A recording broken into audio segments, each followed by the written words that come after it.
Sayyidina Abu Bakar Siddiq ketika kaula ngadenge bahasa Kangjeng latahzan innallaha ma'ana awak kaula seperti teu aya nu ayangan Allah doa nu mantap lamun urang geus merasuk kaasupan cahaya ilahi ku ayat latahzan innallaha ma'ana ulah sieun ulah prihatin ulah sedih innallaha ma'ana Allah bareng jeung urang dekam mana bae ge berang peuting naon bae nu dihadapi ku urang kota kampung leuweung tetep moal sieun sebab urang bareng jeung nu bogana inna auliya Allah la khaufun alaihim wa lahum yazanun wala kasieun lamun geus kasorot jiwa urang ku hiji ayat ieu bae la tahzan innallaha ma'ana cara Sayyidina Abu Bakar Siddiq radhiyallahu anhu. Ya kari sok geura usahakeun ku urang supaya ayat ieu teh nyorot ka awak urang supaya karasa Allah bareng jeung urang hirup urang hirup Allah roh urang roh Allah ketika Kangjeng Nabi Adam dibaringkeun ditiup rohna wa nafakhtu fihi mir ruhi lamun Kangjeng Nabi Adam ditiup ku Gusti Allah make bahasa wa nafakhtu fihi mir ruhi eta teh terus anak incuna ge termasuk urang berarti kan urang geus aya di diri urang Gusti Allah tinggal nyingkap-nyingkapkeunana supaya karasa bahwa Allah bareng jeung urang ilah kudu perjuangan kudu diperjuangkeun ngaleungitkeun karesep deuleu mata ngaleungitkeun karesep denge ceuli ngalengitkeun karesep ambeuiru ngalengitkeun kalazatan nu dirasakeun ku leta alhasil perang ngalawan kemewahan dunia ninggalkeun dunia kara kurang bisa jaba ka alam eta alam aslina urang fa nafakhtu fihi mir ruhi ditanya tentang ruh teu meunang nanya yasalunaka anir ruh kulir ruh min amri rabbi nu jelas nggak aya amri rabbi urusan Allah di awak urang roh urang bisa kicep aya rohan urang bisa denge aya rohan cabut geura roh urang moal bisa kicep paeh ngaranna modar ngaranna ku ari urang disebut jelema sota aya rohan kaluarkeun roh mayit ngaranna bangke ngaranna bau geus jadi bangke mah aya keneh nu hirup geus bau aya tah maka moal karasa ma'iyah Gusti Allah kurang moal karasa babarengan Gusti Allah jeung urang padahal ma wa huwa ma'akum aina ma kuntum innallaha ma'ana la tahzan innallaha ma'ana geus jelaskan berarti satungtung urang masih kene bergelimang kecintaan terhadap dunia moal aya rasa babarengan jeung Gusti Allah ulah boga dunia lain ulah boga Sayyidina Abu Bakar sakitu sugihna nu kamari perang anu ribuan onta Sayyidina Abu Bakar Siddiq moal bisa mere ribuan onta lamun susah Sayyidina Utsman ribuan onta atuh kan sugih berarti tapi anggapan di kolbu urang terhadap dunia ulah aya secuil-cuil acan sabakat ulih beraca jeta macana hese kos kitu mah atuh aya elmuna boro-boro urusan kos gitu maca ga itu mondok mah mal bisa tapi lamun mondok mah kurang jadi nyaho oh iya ngaran amil iya makmul nyaho ya amil labzi ya amil maknawi kan nyaho tuh geus urang lamun nyaho lamun geus ngaji amil geus nyaho kayak ditanya di lembur heuy aya amil aya sabaraha di lembur kula mah hiji jamil tuh kan sia aing nanya ka mana jawaban ka mana amil tukang mandian modar sama Masya Allah karim hebat innallaha ma'ana ya Allah ya Rabbi tapi lamun urang geus miceunan dunia teng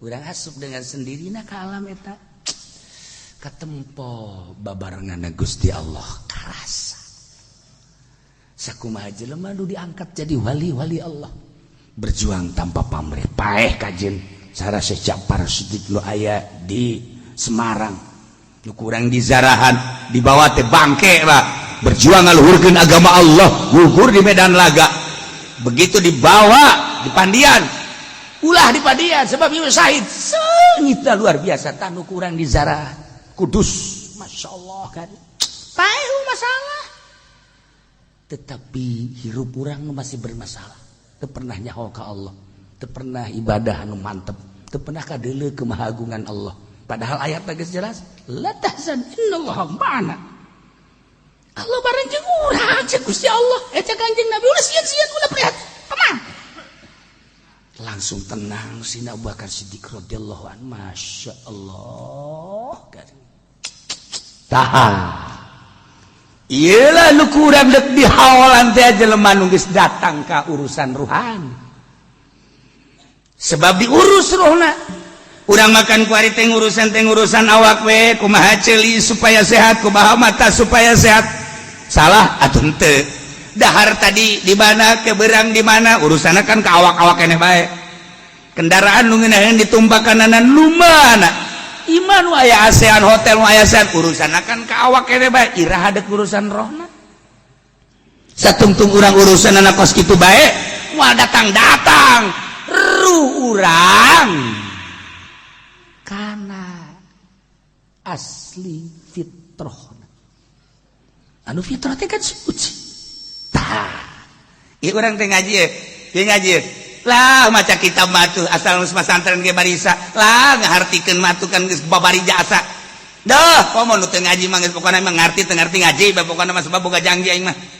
macam-macam lah sama komo awewe mah aing mah ngarti teu ngarti lain eta maksudna balanja mara semacam kan teu tapi lain eta maksudna ruh supaya kenal ka Gusti Allah bahasa kerenna ma'rifatullah di bacaan bae kitab terek ma'rifat sugan ngadengekeun mah jadi ma'rifat kita oh nu tadina teu hayang salat jadi salat tadina henteu make rawatib jadi make rawatib nu tadina teu ngeunaheun salat jadi ngeunaheun ta eta makna ngaji teh kos kitu la tahzan innallaha ma'ana supaya karasa babarengan Gusti Allah jeung urang teh arahan ku urang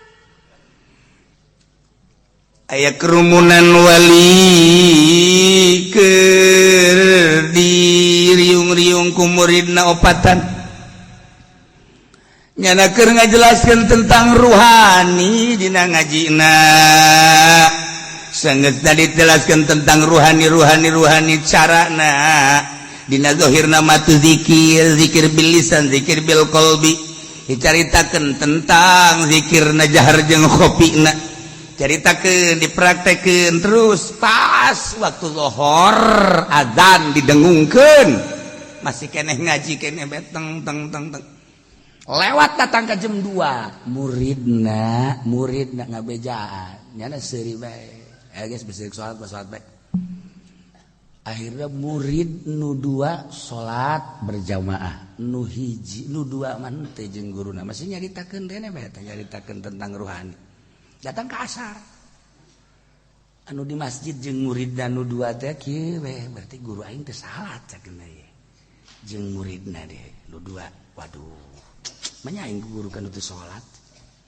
wah cangcaya kanyahoan tah ku guruna kacangcayaan murid kan nyahoeun guru toriko anu geus jadi mah nyahoeun cangcaya murid asal cangcaya bae suudzon moal jadi geus kajian teh dihampura tapi ku guru dihampura datang ke asar di titah deui salat nyana masih keneh nyaritakeun roh sieun mah salat deui bae ka ditu barang salat didoakeun ku guruna teh ya Allah ya Rabb karunya murid abdi bere Gusti paham tentang rohani nu 2 can paham tentang rohani bere Gusti ku manjur-manjurna doa guru seorang wali takarak benang 2 rakaat nyana dibere kabuka treng muka perasaan begitu muka nyana nyahuun ka hate-hate jelema nu keur salat hate-hate jelema anu di luar salat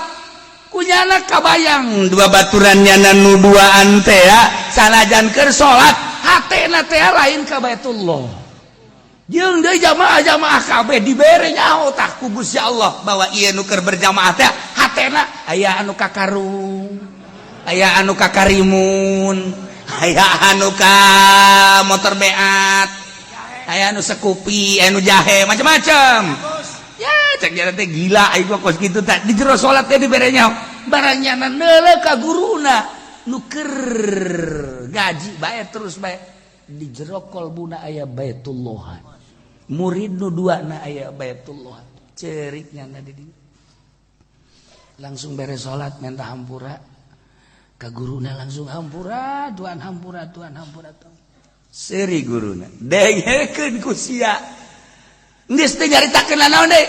Salat teh aya salat zahir cara sararia. Salat kadeleuna teh ruku sujud beuh tarang mani hararideung. Horeng di jero kolbuna mah karunggoni malulu. Karimun dibabawa ku sia. Fortuner dibabawa ku sia. Urang Karawang anu handapeun bibirna aya hunungan. Masa keur salat kabayang itil teh beres.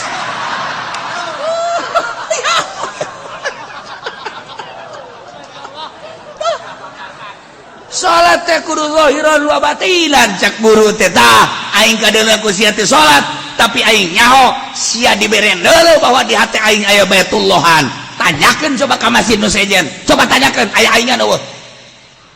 Kegeraan bae nyana nanyakeun ka ditu hampura, ahli masjid di masjid di dieu, tadi aya nu salat tamu teh. Aya, sa Kiai masyaallah. Kadeuleuna mah nyana teu salat magahan ngaji be horeng di masjid sejen mah salat. Mantak besing ke Haji Pendi kadeuleu teu salat. Langsung rantai bae. Ngajnun ieu mah majnun. Ya Allah ya Rabb. Nu mantak ruhani beberes heula. Langsung manehna nyarita mamah yang beres ruhani teh kumaha? Hiji ulah ngadahar duit ti pamarentah. Najis. Satuntung maneh ngadahar duit ti pamarentah moal dibuka hijab. Emang haram duit ti pamarentah ulah nyaritakeun haram halal sia. Aing guru ruhani. Nyaritakeun halal haram lain urusan ruhani, fikih tambah kos kitu mah. Ieu kan lain urusan fikih, urusan kabuka ruhani. Ke dibahas di bahtul masail tah mah. Tambah syariat tambah kos kitu. Sia dek dulu ka aing ulah ngadahar duit ti pamarentah kabuka gerah hijab sia. Satungtung aya duit ti pamarentahan, masjid ngalaknat ka sia. Ketika sia dikasup ka masjid renungkeun ku sia. Susuci tina najis mah ku sia dikumbah. Susuci tina hadas mah ku sia geus diberesan. Tapi kunaon hate sia masih keneh aya dunyaan, tapi kunaon beuteung sia masih keneh aya duit pamarentahan. Dilaknat sia teu kudu ku Gusti Allah, ku masjid sia dilaknat. Hampura mama. Ka Allah lain ka aing. Aing bangan rang-rangkeun doang. Sok sia. Lamun sia terus endeup beneran sia ka Allahna. Ku aing moal ditutupkeun hate sia. Tapi lamun sia datang ka dieu doang aing ngadoa deui ka Gusti Allah. Aduh Gusti. Ulah mama bukakeun bae hati abdi bukakeun sing bener sia. Beat ti mimiti ayeuna ulah sok kadahar di pamarentah. Kumaha? Ulah. Sia mah kumaha ka deh, Pak? Hah? Lamun deuk balik deui urusan halal haram, urusan apa iki? Bahas usia di majelis salim, bahas usia tuh di pendopo, bahas usia sadaekna ngadu dalil sia. Lain urusan ieu mah urusan rohani. Hampura. Hampura segala sia. Guru ruhani leuwih galak tibatan panglima perang. Guru ruhani leuwih kejam daripada panglima perang. Aslina manusia mah roh anu diciptakeun ku Allah leuwih awal di alam roh. Awak urang mah ieu mah taneuh menang nyieut tina turab minha khalaqnakum ti taneuh aing nyieun sia. Wa fiha nu'idukum aing bakal ngabalikeun deui ka taneuh ti taneuh ka taneuh urang kasep tinggal kasep kubur jore tinggal jore kubur gelis tinggal gelis kubur nu jore mah geus hirup kene ge kubur bae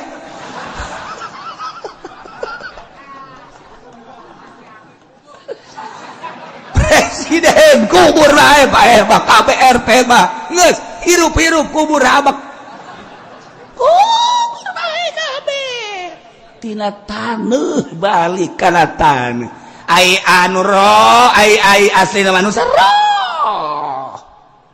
roh aslina mah urang awak mah tina taneuh dibalikeun ka taneuh kubur macam-macam kuburana aya anu dina beteng buaya beteng maung beteng gajah macam-macam aya anu di padang bak dibalikeun ribuan manusia ku ari teu puguh kena tsunami wallahu alam di mana ragag di kapal das jadi abu kabeh tinggal eta mah sapira awak min turabin ila turabin aslina manusia roh berhadapan langsung jeung Allah roh ketika orang maut cirina ketika orang paeh keluar roh awak geus teu disebut jelema deui mayit ngaranna janazah ngaranna bangke ngaranna dek dikamanakeun mayitna dek dikamanakeun janazahna dek dikubur di mana bangkena bangke urang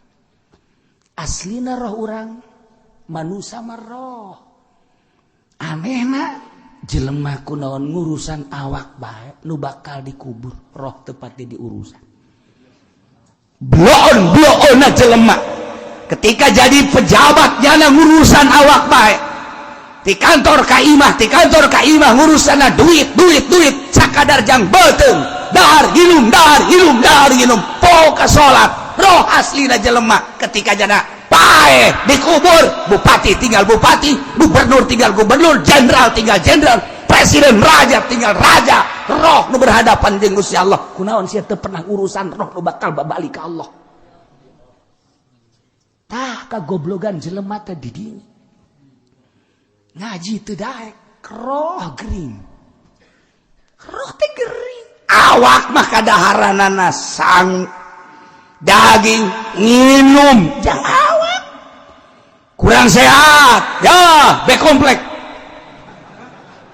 ayo sia aya koreng-koreng panasilin babari teh kos kitu mah tuh ayo urusan bae awak ayo urusan Gusti awak unggal peti hudang ka HS ka hudang deui urusan awak malulu anu engkena bakal dikubur nyawa zarah nyawa eueuh ke urang geus paeh mah roh urang kunaon teu diurusan teu dikenalkeun ka Gusti Allah diajakan ngaji harare sejasa cak Allah ieu haram ditabrak bae cak Allah ieu ulah ditabrak bae cak Allah ieu mah ulah atuh ditabrak bae cak Allah ieu pagawe henteu ieu atuh kerjakeun henteu roh ngajerit di jero awak urang teu diurusan cie emang kumaha gitu nu mantak ieu urang ngaji teh ieu kuari keur mere dahar roh kena yakin ka Allah hujan-hujan ge daratan urang teh keur ngurusan roh kedangeun lintuh roh urang aya nu di luar mah nya roh diurusan nya awak diurusan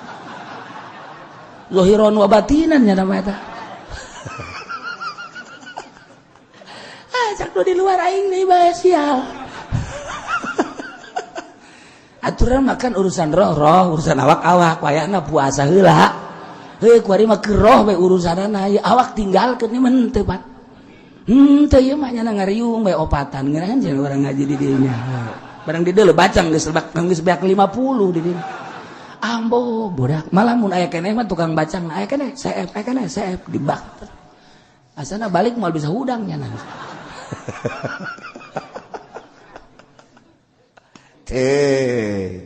babar ieu ge paeh 70 satu hari satu malam yaumun walailatun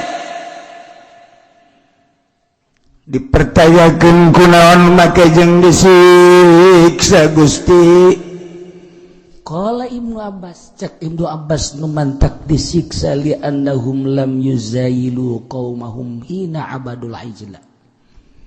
Bongannyana teu pernah misah ti kaum anu nyerembah kana anak sapi. Bongannyana teu pernah mentolelir ka jelema anu inkar. Bongannyana teu pernah dakwah. Gue nyalamatkan diri saat batur munkar, saat batur inkar, saat batur maksiat, saat batur nyembah ka pedet, nya nama nyalamatkan diri bae geus ka Gusti Allah. Eta teh bagus, tapi disiksa bae tetep ku Allah. Ieu lah hesena jadi kiai di dieu. Ngomong salah teu ngomong salah.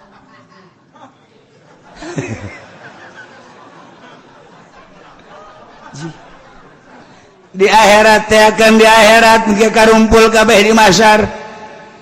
Ain geus badaragus bageus ngeunaheun jasa timbang sasia ngaran abdi Junaid. Tigali salat puasa nang di sasia ieu salat puasa nang di kiai. Ah bagus. Mana kiaina? Kiai abdi bagus. Gas surga. Ngeunah. Ahmad sia gade timbang. Sia bagus ieu salat jeung puasa nang di sasia nang ti guru abdi. Sia hirup ka zamanan Kangjeng Nabi Muhammad henteu.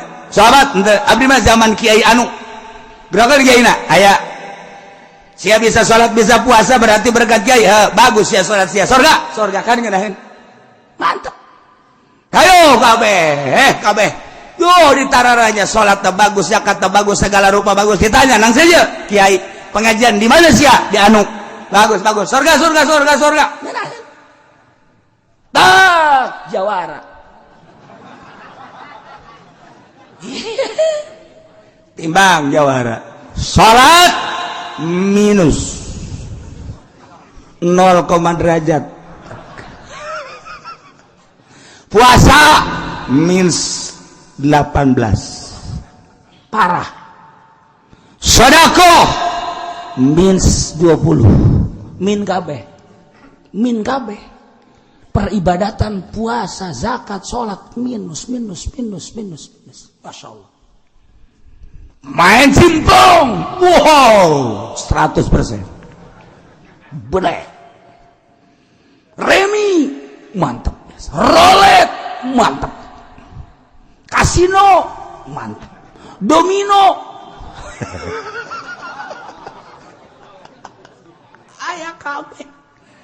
ayah kabeh, Masya Allah. Mabuk, ayah. Maling di pabrik loba, ngaduk kotok aya. Jawara saya ngaran Prengki abdi. Nang saya ngaranan Prengki. Lah nyaonang sa loba KTP abdi mah Prengki, Predi. Batu sabaraha? Genep.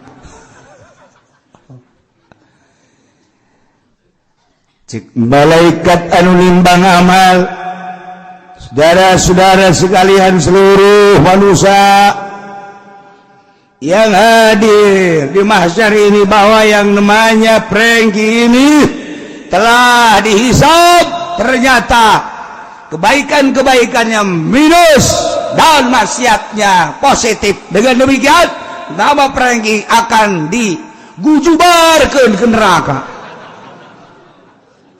Apa itu gujubar, Pak? Ya lagi saya keluar, Jawara teh keluar Jawara.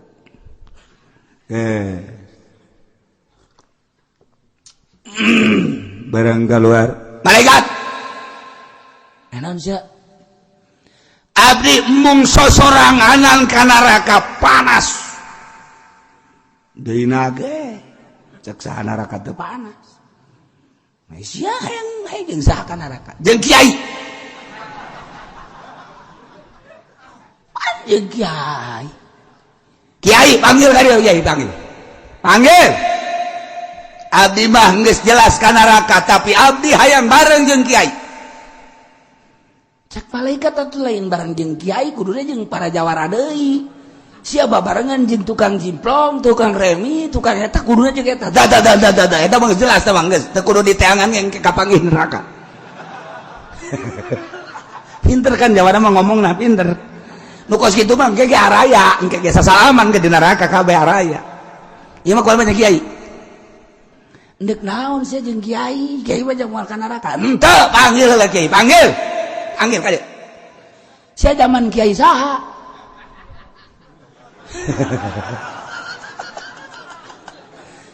Abdi zaman Ki Fudoli.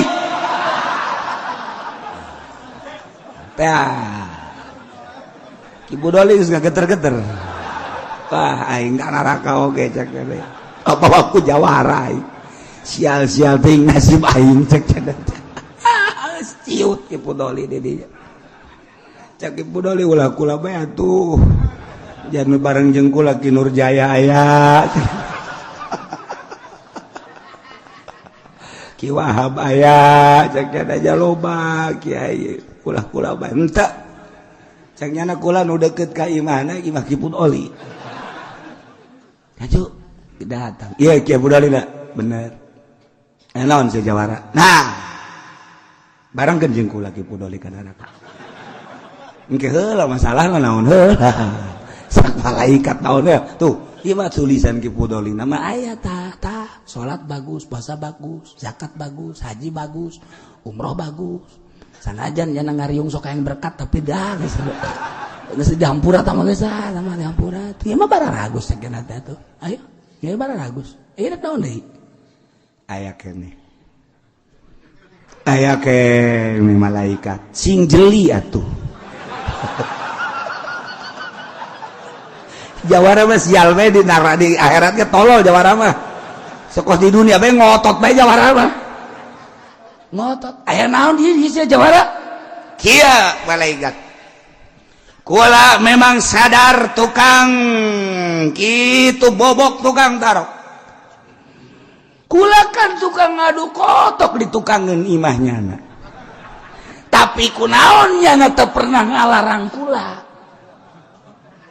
Kula diantepkeun ku nyana nafsi nyana ceramah ka batur, nyana ngaji, nyana magahan santri ngariung, kula ngadu kotok ditungtungan imah lah kahalangan sababara imah, tapi kula diantepkeun bae teu pernah dilarang. Nah, ku gara-gara nyana teu pernah ngalarang, kula terus ngadu kotokna dengan tidak pernah melarang, hijikeun jeung kula ka neraka.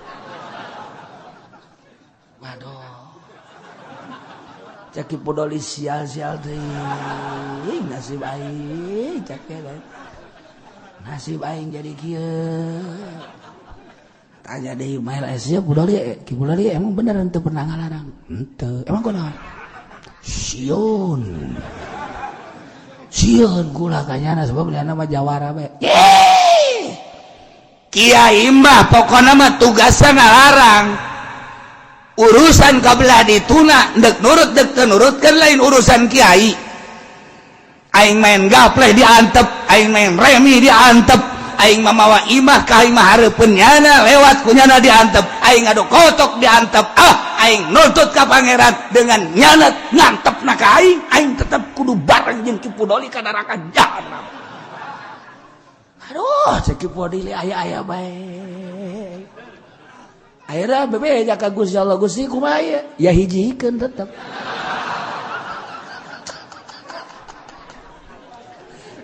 Hijikeun. Ieu nu beratna teh nu berat teh kiai teu ngalarang munkarat dihijikeun. Ulah naon garang-garana ngeunah-ngeunah sebab naon dititahna ge amr ma'ruf nahi munkar. Nu tadi mah nu dititah ma'ruf ngarurut surga. Surga kabeh nu narurut ngararaji di majelis, narurut di podium ngaji, narurut surga. Tapi jawara anu henteu pernah dilarang lantaran sieun ke, lantaran naon ke, tetep bae nyana engke ngadakwa. Ieu nu beratna ieu. Aya ieu ya ayyuhalladzina amanu wahai kiai-kiai nu di Bandung, nu di Garut, nu di Tangerang, nu di Banten tenang. Tenang, abeh maneh tetep henteu ditanyakeun ku Gusti Allah. alaikum anfusakum urusan diri maneh bae kajen teuing batur mah heulana kajen teuing batur ngeridit maneh mah ulah sok ngeridit mun endek nu leuwih gede bae ngeridit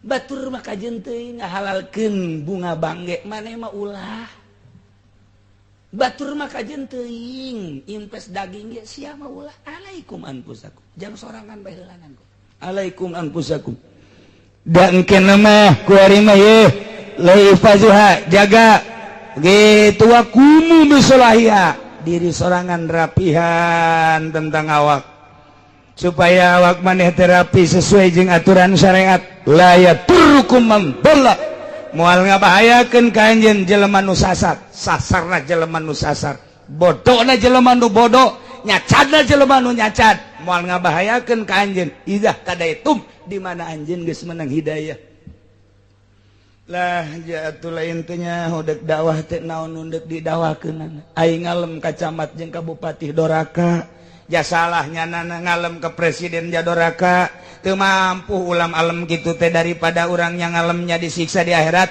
maningan dakwah nu bener bae dakwah nu bener ditangkep sia nyarita-nyaritakeun kitu dianggapna sebagai makar sebagai penghalang kemajuan negara terutama di Indonesia komo orang-orang intelek mah segala doktorandus segala profesorus ulah mah inget kana is kitu teh sok aya inget jelema kiai ortodok ditanya begitu kepemimpinan mimiti militer kemudian sipil kuari militer ditanya kiai ulah bandingkan ku kiai naon ieu pemimpin orang maning militer apa maning sipil ceknya nanti lah militer mah endek militeris endek sepilis sarua bae ceknya nanti cek anu nanya pan sepilis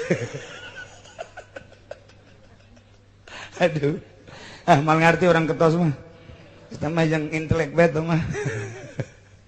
Eta teh baru mah ngomong-ngomong kos kitu teh da aya non kitu ngaranna aya tijalikeun. Cek ieu teh nu militeris dek sepilis sarua bae. Pan jadi kieu atunya. Ieu mah kudu ka dokter atuh mah. Daya teh geus teu daya teu upaya.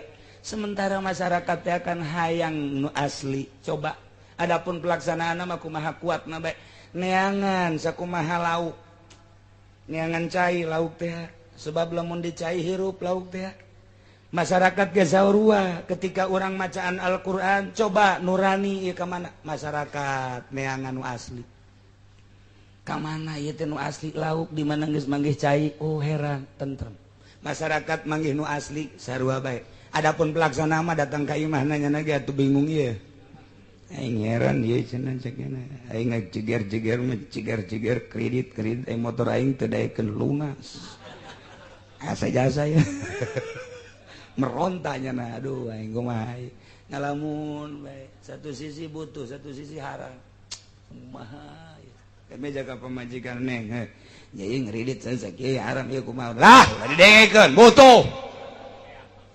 geledeg kenca datang tuh ceknya nanti aing tadi nama negara ada bener baik aduh hese jasa aduh neng orang ngawarung itu pan modalna tibang ajo cek kiai ge eta ngeridit gitu haram cenah urang ka neraka mal kebal di neraka mah kebal itu dia mah urang isin bantu untuk ke motor-motor aja geus sudah ngajina pindah atuh ka Kiai Golkar kakak tinggal salaki be aing ieu salah milih tanaon pamajikan ieu kieu amat sih pemajikan diajak ngaji ka Cilongok ngaji dibonceng ayo bonceng lain ngaji milihan aduh barang datang ka imah teh taka hasil ngaji naon beuh ka sempak dibeuli dites ku salagina ieu tadi ngaji saya ngadengkeun teu masyaallah aing salah milih asana kajian ku apa nyandung bae gitu ya berat kalau geus ka kitu tah eta neangan nu asli engke jang pertimbangan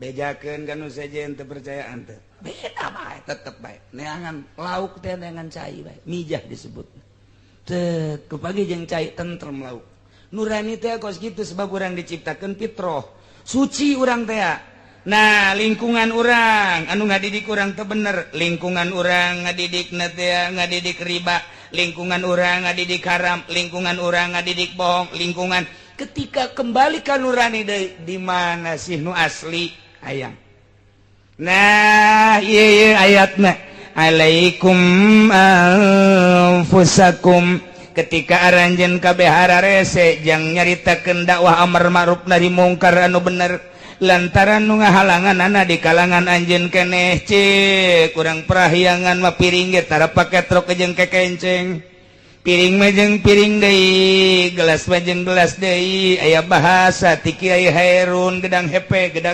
menan hepe ku baturna tilok aya gedang hepe katendet ku nangka nah iyalah nah kudu kumaha tuh alaikum anfusakum diri anjeun sekuatna datang ka mana rapihan diri anjeun ifazuha jaga diri anjeun raksa diri anjeun supaya selamat di dunia selamat di akhirat lain berarti tetanggung jawab ka umat tapi kuari hese jasa nyaritakeun wasli wa kumu bisolatiha anjeun sing rapi hirup Allah maha uninga sebab Allah teh nyeun khalifah pengurus diantara khalifah teh anjeun lantaran anjeun dititipan ilmu tapi kan teu mampu nyaritakeun coba urang nyaritakeun haram di kepolisian moal beres nyaritakeun hukum Islam kuari di DPR moal beres nyaritakeun haram di birokrasi moal beres kuari nyaritakeun di mimbar kenceng teuing bahaya nyaritakeun urang di mana hese alaikum anfusakum diri urang behelanan batur ngredit urang henteu batur bunga bank terus bae urang mah henteu batur invest daging urang mah henteu batur mah boga TV gude urang mah minimal nu leutik bae lah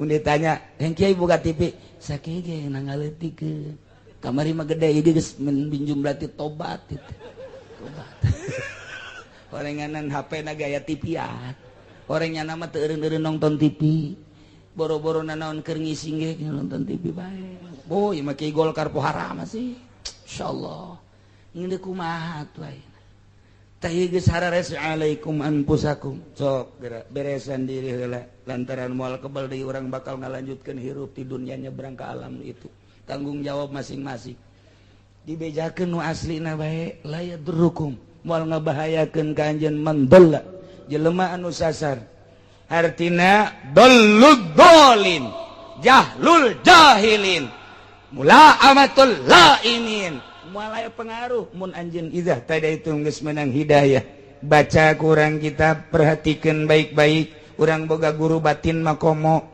anu urang teh mantep jasa mun urang boga guru kecuali lamun urang teu boga guru dibaca mah dibaca ta Minhajul Abidin dibaca mah dibaca ta Ihya tapi tetep bae wayah ngalalakon mangalakon henteu boga guru encan pernah beat jeung guru teh lantaran pembatalan pan aya can boga guru mah mun boga guru mah pan awas ya ngelengka sia ka arena politik batal sia malek ngalengka sia ka arena eta can bisa tapi mun can bisa ngalengka sia di organisasi eta sia masih keneh kabita ku pamerena sia masih kabita keneh ku pangalemna batal sia moal daekeun lelengkahan ka dieu ih kajet nyana mah nyana bae di politik nyana mah meureun geus bisa di organisasi nyana mah meureun geus bisa sugan sia dakwah sia teh hayang naon sia ha nu sabenerna pan aya boga guru mah kos kitu sia diondang unggal peuting muludan hayang naon nu sabenerna secara batin teh ditanya urang teh hayang naon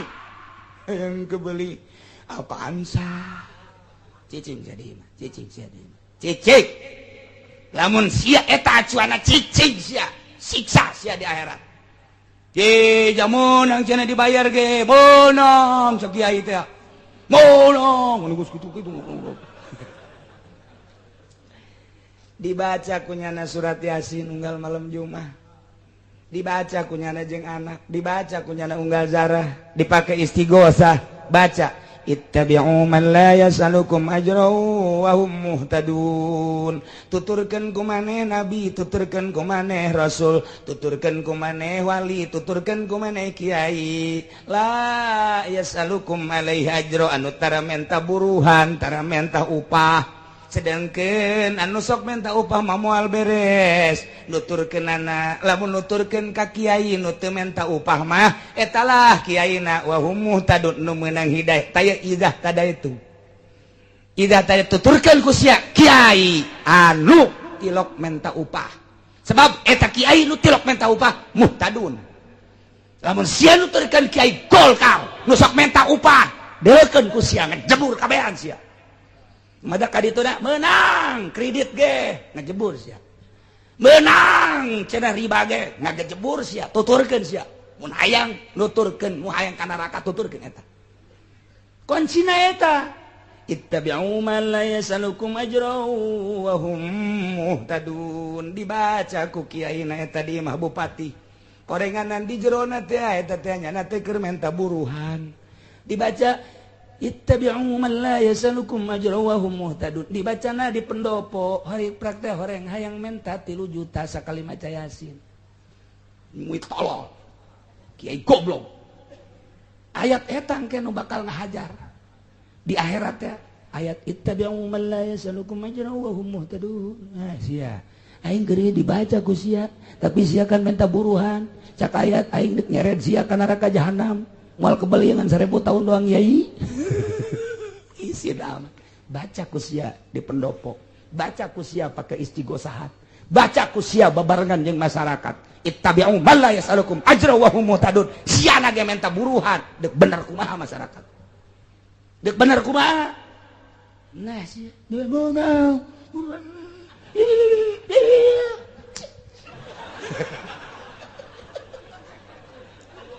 ayo sia nu ngajina handap pentanggal Ambon teh nyahoeun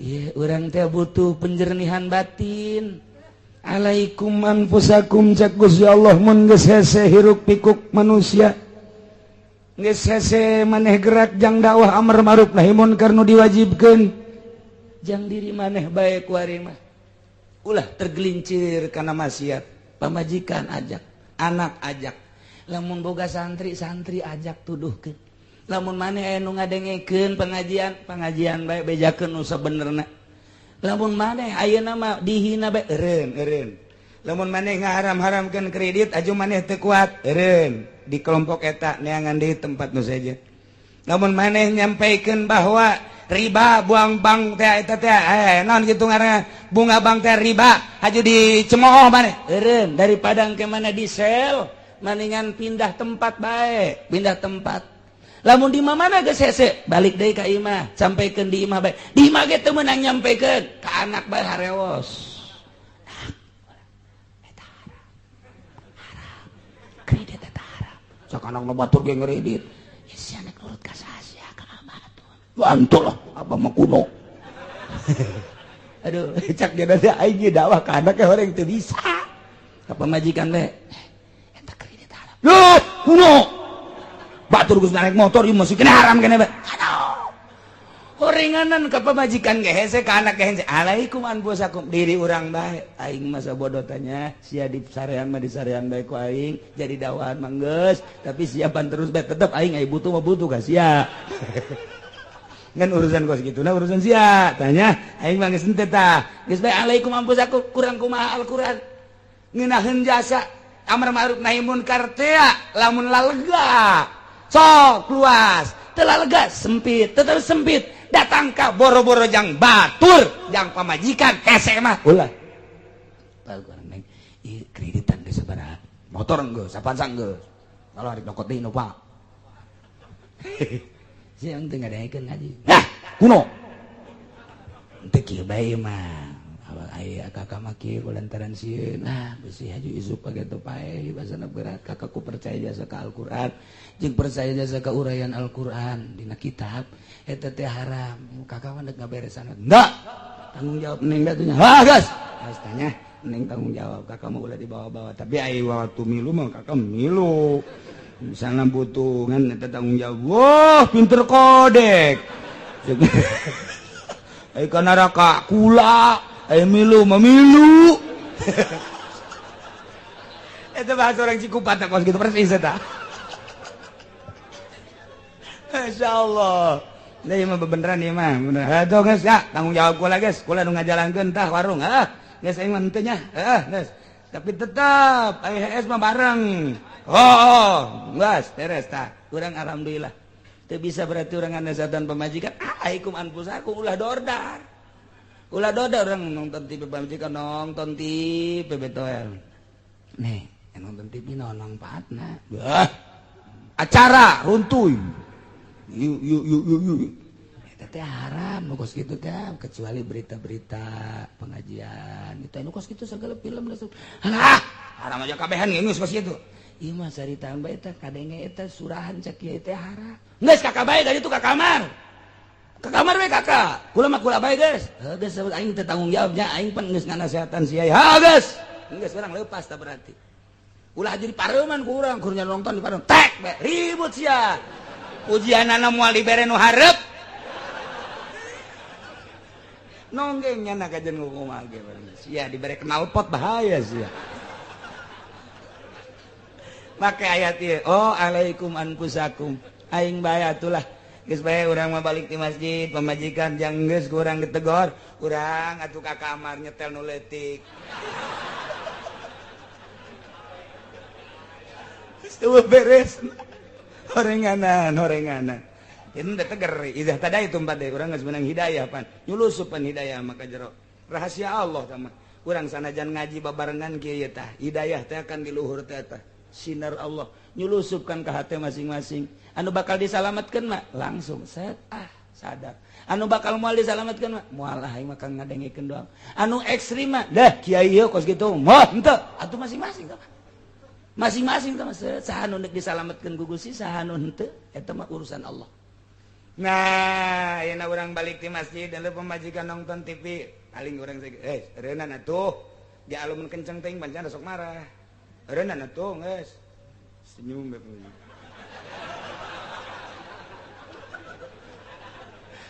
Urang geus ka kamar kieu bae lah aing mah boga pemajikan gitu. Terus bae urang leuleuy bae alaikum ampusaku urang heula. Urang heula ulah nonton TV urang terus ke pamajikan isinin sorangan ke pamajikan isin sorangan gitu ieu mah tunduk kumaha nitah pamajikanana ya urang aya teh naon emang eta naon eta mah ting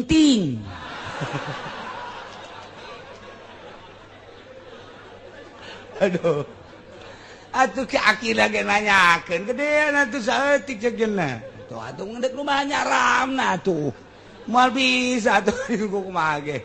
Ulang-urang melu ulah peduli geus. Insyaallah. Ulah nyieun huru-hara di imam masing-masing ke salamet teh. Di akhirat nyana-nyana urang tapi urang negor, diajak ngaji sian geus, dinasehatan geus, tapi sia kitu bae. Sabodo masing-masing. Urang teh saimah, urang teh sakamar, urang teh naon kitu ngaranna saatap, tapi di akhirat engke masing-masing. Salakina mah salamet ka surga, pamajikan nama atuh ka neraka. Sebab di dunia ditoel geus kredit haram, ditoel geus bunga bank haram tapi tetep baik. Ditoel geus kita ulang nonton TV tapi terus baik. Oh atuh masing-masing baik. Jadi ulah nyieun huru-hara berarti dakwah boro-boro jang sa Indonesia, cacak-cacak sa imah ge anak bae geus teu bisa. Alaikum anfusakum. Diri urang bae heulanan la yaturrukum man dalla idza tadaitum. Asal urang geus boga hidayah kuat moal goyang setik-etik aja. Gila. Cek sakaul al-murad nu dikarepkeun ku ayat la yaturrukum man dalla teh min ahlil kitab Yahudi Nasrani. Kajen teuing Yahudi, kajen teuing Nasrani nyana terus-terusan dakwah, terus-terusan nyieun permaksiatan, lapangan maksiat dicieun ku nyana melalui birokrasi, hotel dibangun, nightclub dibangun, remang-remang dibangun. Mulai tina urusan-urusan kos kitu, urusan perjudian dibangun, permabokan dibangun. Atuh nyana-nyana urang-urang moal kudu milu ka nyana. Urang geus boga hidayah. Ahli kitab, wa gila cek sakaul al-muradu gairu. Gairum cek sakaul manu dikarepkeun ku man dalla idza tadatum teh lain ahli kitab. Saha jelema-jelema nu nyieun lapangan termasuk urang geus sarua bae. Artina sa Islam tapi nu ieu mah arahna ieu arah dakwah nu ieu mah arahna permaksiatan eta ge sarua bae moal kudu ngacokeun ka diri urang moal kudu ngabimbangkeun ka diri urang nyana urang-urang asal urangna geus izah tadaitu mantap ieu hidayah nu mahal mah hidayah anu mahal mah tah ieu teh loba kuari loba jasa Kristen asup Islam di Amerika ribuan asup Islam ti mimiti WTC dibom mengenal Islam lantaran di Amerika dengan sendirinya nyarita-nyaritakan tentang Osama, tentang Islam, diceritakan di itu di berbagai media, baik cetak maupun elektronik, tentang Islam, keganasan Islam, kepiawaian Islam.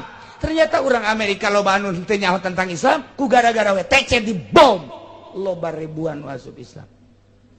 Ku gara-gara Irak invasi, Irak dibom, Irak terus dibombardir ku Amerika. Nurani orang Amerika langsung timbul kok pemerintahan orang kiamat ribuan masuk Islam.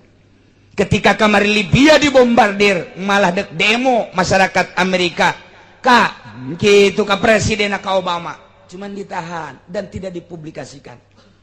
Tak ieu teh Allah dek mere hidayah mah babari ternyata kuari dek aya nu nyieun masjid di tengah-tengah kota Amerika cuman can diizinan ku Obama. Akibat tahun dia akibat satu tindakan anu di luar nurani biadab Allah mere hidayah. Jadi hidayah mah eta teh naon kitu ngaranna rahasia Allah.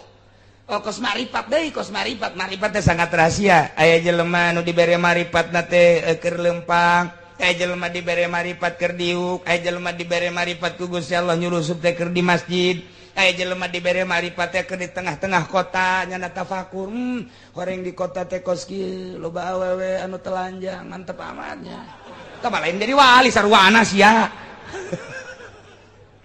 nah ieu loba perjudian dan lain sebagainya nyana langsung dibere hidayah ku Gusti Allah mana nu bener ieu teh langsung ingat kana keagungan Gusti langsung ingat kana keistimewaan Gusti orang masyarakat anu geus biadab di tengah-tengah kebiadaban manusia nyana mah diangkat jadi wali sangat rahasia ilmu marifat hidayah komo. Nah di Amerika ribuan jelema nu asup Islam di Inggris ribuan bahkan Raja Inggris adina Raja Inggris panglima Inggris asup Islam kuari. Masya Allah lain letik-letik naon kitu ngaranna teh lain letik-letik sejarah tiba heula ge kos kitu bae kuari ge di tengah-tengah kebiadaban Amerika justru masyarakatna ribuan nu asup Islam kebiadaban Inggris masyarakatna loba nu asup Islam di tengah-tengah kota Inggris geus dijieun Islamic Center ku dua jelema hiji Ken Stephen nomor kedua Lady Di cuman dibunuh dengan cara kos kitu kuari dek aya deui nu nyieun Islamic Center di tengah-tengah kota Inggris seorang bintang film nu asup Islam tapi tetap masih kena dipersulit kena tapi kan suara geus luar biasa berarti kan ieu rahasia Allah. Nah nu mantap asal geus dibere hidayah bae kiai di tengah-tengah kehidupan anu rusak tetep bae nya nu mah isi komah atuh sia-sia aing bae aing mah ka masjid ka imah magahan ngaji ka masjid ka imah magahan ngaji geus sakitu acan aing mah tinggalin teu boga kendaraan urusan sia aing mah jeung Allah eueuh da ieu sakitu bae engke bakal hurung sinaran teh di tengah-tengah poek aya sinar diudag ku jelema lamun poek mah cenah di dia aya lampu cenah di dia aya lampu mana ya lampuna pareum kunaon pareumna sekupi pareum ku sekupi sia mah teu kaharti bae sih ku aing matak aing bolak-balik ge mun aing bolak ieu cenah di dia aya lampu mana ieu pan poek amat pareum kunaon ieu pareumna ieu kunaon mobil diatut pareum cenah di dia aya lampu ka mana ieu eueuh kuari mah atuh hurungkeun hese we minyakan emang kunaon kitu pondokna dibangun ku atut pareum aing bolak-balik bae sih mah teu ngarti heran aing mah sakabung mah greget aing ka sia pareum atuh deuk kumaha ieu kerja sama anak nasehat kurang kumaha nasehatna sing hade pareum ku sekupi pareum ku Honda pareum ku pondok pareum ya Allah ya Rabbi nek naon atuh di pareum mah colkeun ulah aya naon set Al-Qur'an hiji hadis ulama tuturkeun deuk aya anu nyumbang gitu berarti saya dikumbangna 10 juta leutik teh Jadi ngarep-ngarep nu gede tolol tong. Geus ngelentit ngelentit. Dibere tah 20 juta. Leutik. Dibere 20. Nganggeuskeun ku sekupi. Ces. Pandeglang sapandeglang pareum, serang saserang pareum, Tangerang satangerang pareum, keur carita di Banten pareum. Kemudian Bogor di Bogor ku pilkada pareum, Bandung ku pilkada, Garut ku pilkada, komo kiai di Garut Maceng Pikri, dulur-dulur na kiai malulu nyana ge termasuk kiai, mareuman pondok-pondok pasantren, ku ari nu tadina aya santrian di Garut tadina 50 ku ari geus wassalam.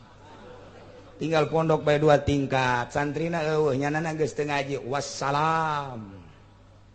Pikri. Ini kumaha teh? Mareuman teh mareuman. Ulah kitu geus cing teger bae.